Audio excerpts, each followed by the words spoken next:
Hello and welcome back, and that is right. Today we want to return to the subject of NAS motherboards, and I want to talk about this, the MW-N100-NAS. What a cool name, right?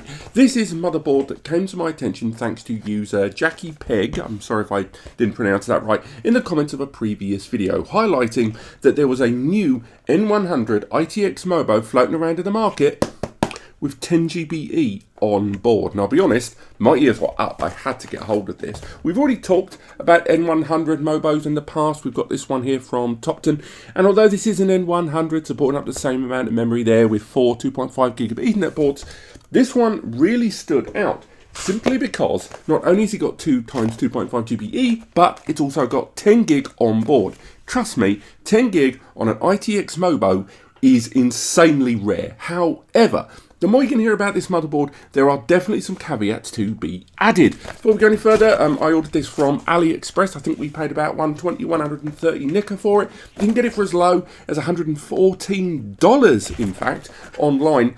But I will say for that price tag, you get no memory, no OS SSD. So the best price we found online is about $140, $150, and that arrives with 8 gig of memory, non-ECC. There is no ECC support on this, and an OS drive of 128 gig. That's the best price we found, but that wasn't the one we went for because we wanted to use some of our own components. Now, it arrived in this insanely battered box. It was this in a cellophane kind of shipping container from the other side of the world. It did not stand up to it. Indeed, when it arrived this big old dent, I did kind of think this whole review was cancelled, but it wasn't. Inside, we've got this bit of plastic. We've got our port shield included, and that's really it. You've got the MOBO encased in a little bit of bubble wrap that really did not fill that box very, very well. So let's take a good look at this board. As you can see here on screen, very similar to the N100 we've seen before. Exactly the same low profile fan there, already pre-plugged in. It's using that N100 Alder Lake CPU, low profile there built in. We've got a single sodium slot here at the base,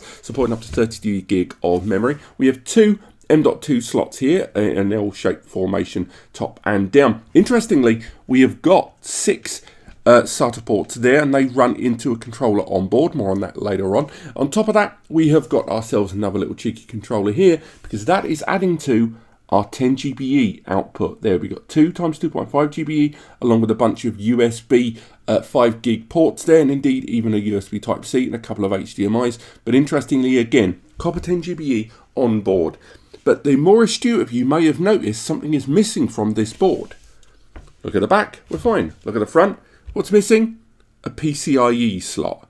That's right. One of the things that I was kind of disappointed about when getting hold of this is, yes, it arrives with a 10 gig port on board, but it doesn't have a PCIe slot, which ultimately is what's going to be the biggest kick in the nads, because most users want an ITX with 10G on board so they can use a PCIe slot for something else. And I think a lot of users, myself initially included, did not notice this does not feature any kind of PCIe upgrade slot, which really does negate the benefits of that 10G when this doesn't put it much further ahead than the board that we already just talked about, because that one, although it doesn't have 10G, has that cheeky little ×4 slot there at the base. But we'll get on to more of the impact of that on the CPU and stuff later on. As I mentioned, the M.2 slot there, we went in with terminal.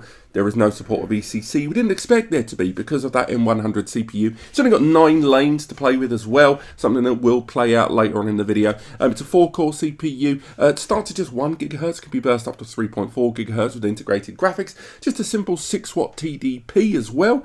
And ultimately, it's kind of the next generational upgrade away from a lot of those N6005 CPUs and the M5105, since Intel once again sort of jettisoned the Pentium and the Celeron family names. You never know, it might come back Celeron Classic. Also, it'd be interesting to see if this MOBO starts rocking out with the N305 as well, because it's the same socket set, and I reckon you could still reuse this motherboard with the N305 8-core i3 CPU. It'd be interesting to see if that develops down the road. Now, those 2 M.2 slots there, we went in with terminal and found out that both of those are 3 times 1. Unsurprising, they were always going to be downgraded all to hell, but it does mean at the very least we've got a couple of potentially 1000 megabytes per second or 1 gigabyte throughput lanes there for our storage, while still having 6 SATA ports. These feed into a PCIe controller, the JM58X, which is on a Gen 3 ×2 lane. So plenty of bandwidth there for those to be feeding into. And I'll say we don't really do much SATA storage testing in this. We tested some SATA SSDs. You'll see them in the background later in the video. We fully saturated the 1 gig very, very easily with that. Don't worry. But on top of that, there's a nice little extra that I'm seeing a lot more of these ITX Mobos rocking out with. That is that not only does this have those cheeky little USB ports internally for a boot drive, but on top of that, this is one of the few motherboards I've seen arriving with, you can see there at the top, an SD card slot. Now that's going to be quite good as a nice little OS failover or a recovery drive without using up any substantial slots or ports on this, and using those internal ones for something like Unraid and a USB. Now, as good as all that sounds, I will say this board, no matter where I looked online on numerous retailers, seemed to have the two same caveats, one of which, by the way, is not mentioned anywhere near enough online. The first one is that this motherboard in almost every retailer I saw does not include a CMOS battery. The CMOS battery here that stores the information, or at least maintains the storage of the profile information of the BIOS and more, is not included with the majority of these. I had to get one of these out of another motherboard. The other thing is the PSU on this needs to be a certain power. That value changed across a few different websites, but for an underpowered ITX board, you actually needed a decently powered enough external internal PSU fitting into the 20 pin up here than I expected for such a small, modest board. Those are two things you're definitely going to have to keep in mind, especially when, frankly, I didn't do enough to justify a larger PSU on this. So I'm not entirely certain why it needed. And if you know, let me know in the comments why it needs to hit that certain power point. Maybe it's because of the 10G, but I'm not so sure when you see my results later. So let's talk about those results. Let's talk about what we did with this, what we liked and what we didn't. First off, we've got the BIOS there. I tapped in very early doors before running Unraid on this, and frankly, I was really impressed with what I saw.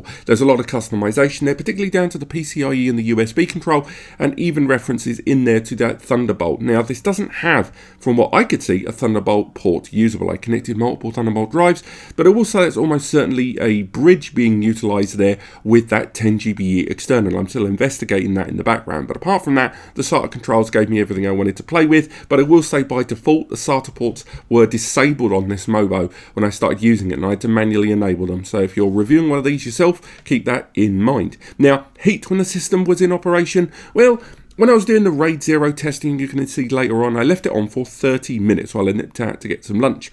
With a 1 gig test file via AJA, the SSDs, I was pleased to say, did not get too much higher than 49 degrees. That was because of that 3.1 times speed that was being utilised here. Now, the 10GBE connection is utilising the Aquantia AQC113C driver on a Gen 3 ×2 lane, so more than enough bandwidth to play with.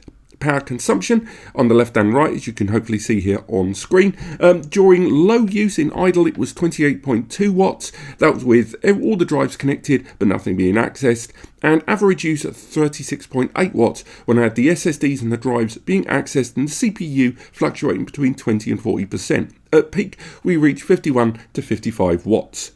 Next up, we did some performance testing. I went into the SSH terminal there and did some individual tests on those SSD bays. And the SSD bays were largely the same, with peak read performance at around 795 megabytes per second on a repeating 1 gig test file. On write, I saw 688 megabytes. So again, neither one of these fully saturating that connection, and none of these taking advantage of the 10G. This was all internally. But we've seen other systems rocking out with the N100 CPU on a Gen 3 ×1 reduction, and these are quite standard. The same with transferring data between the first and the second SSD. We saw read speed of 585 over 400. Again, these aren't full saturation, and although that may sound disappointing, for a 120 to 130 NECA board, those aren't too bad. Next up, we did a Windows transfer, 50 gigabytes of data being transferred over 10GBE from my host PC, my client PC to the board via a Sonic Thunderbolt 3 adapter via a switch onto the 10G NAS card here. Again, it was 50 gig, 1000 files over a 10G connection to one SSD at MTU at 9000 at either side. We saw peak performance of 750 megabytes, the lowest at 280 megabytes, and average speeds of around 305 to 320. Again, by no means peak saturation, but we have to at least err slightly on the side of caution that the file types we were using may have been a little bit more complex at 1,000 files. Nevertheless, lower numbers than I would have liked to have seen. Now we move over to Atto, an Atto or 1GB test file. We got 580 over 340, and in AJA with a 1GB test file, this is on the NVMe on its own, we saw 850 over 520. Finally, we took the two M.2 NVMe's in RAID and set them up in a RAID 0 environment. We stuck with BTRFS because we've been using ZFS all the way through, just to sort of mix things up a little bit, because frankly at this point this is a fraction of the testing we did and it got really boring by that point, and we started doing the same tests with AJA and Atto. Atto Disk Benchmark, once again with a 1GB test file, achieved 775 over 400 megabytes per second, give or take, with AJA being the first time we saw full saturation at 1000 megabytes per second, or 1GB, over 535. Again, when we're looking at this board, we have to keep in mind that this is going to be a fairly modest board, and we never really thought the N100 would see full saturation on either side. Still, the numbers weren't exactly consistent all the way through, and I'm definitely not going to say that this board is going to be challenging any high-end performance numbers anytime soon. So, what do I think? I'll say right now, this board is not as impressive as I was hoping it to be. Notwithstanding the fact that I noticed too late that the 10GBE port was there in lieu of PCIe, meaning you're not really getting anything that much different. All you have to do is not buy a PCIe card. I will also say that the internal performance of the M2 NVMe's was not exactly outstanding. The SATA performance was absolutely fine, but then a lot of users already expect that with such a simple architecture as this board has to offer. I think it's kind of weird about the battery thing. I'm assuming the battery thing is a shipping problem. We're seeing a lot of that with lithium being transferred around, but the whole business of needing a much more aggressive power supplier, presumably because of that 10GBE, was kind of surprising. Still, at the price point for a more modest NAS system, I think it's hard to argue with this. With price points I've seen as low as 114, 115 NICA, yes, without memory or OS SSD, it's very, very low for a very competent board where you're not going to have to muck around with an external 10G. And thanks to it not using a PCIe slot, that means you're going to be able to put this in an even smaller installation setup for your needs. And do keep in mind that alongside this motherboard, we're seeing more and more devices take advantage of M.2 to 10GBE modifications like this one, which means that one 10GBE isn't the end of the road on this device just because it doesn't have a PCIe slot. But keep in mind that this board already wasn't exactly hitting the ground running with just one 10GBE, and as efficient and low power as the N100 is, it is not an earth-shattering CPU, and you've got to keep that in mind. Apart from that, I like this MOBO. I do think it is a pretty good follow-up to the TopTon N5105 and N605 and the N100 2.5 gig board, but I do not see it as a suitable large-scale successor.